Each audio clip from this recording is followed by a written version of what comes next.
मारहाण आणि जाचाला कंटाळून इचलकरंजीत महिलेने राहत्या घरी गळफास घेऊन आत्महत्या केली आहे। पतीसह सासू आणि दिरावर गुन्हा दाखल करण्यात आलाय।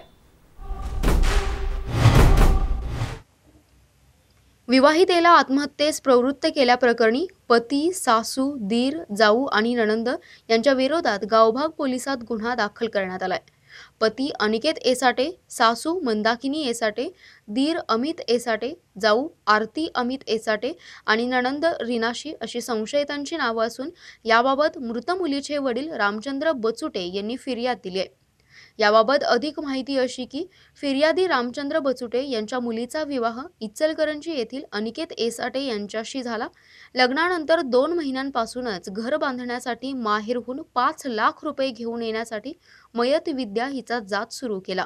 तिला मारहाण, शिवीगाळ करणं सुरू केलं। या त्रासाला कंटाळूनच विद्या हिने राहत्या घरी गळफास घेऊन आत्महत्या केली। तिला आत्महत्येस प्रवृत्त केल्याची फिर्याद रामचंद्र बचुटे यांनी गावभाग पोलिसात दिली असून संशयितांविरोधात गुन्हा दाखल करण्यात आलाय। आंतरराष्ट्रीय ख्यातीचे डॉक्टर BS भोसले यांचं आशा होमिओपॅथिक क्लिनिक आजाराच्या मुळाशी पोहोचणारी आधुनिक उपचार पद्धत। निराश होताय कशासाठी? होमिओपॅथी आहे सर्वांसाठी। बँक ऑफ इंडिया जवळ शिवाजी रोड, मिरज।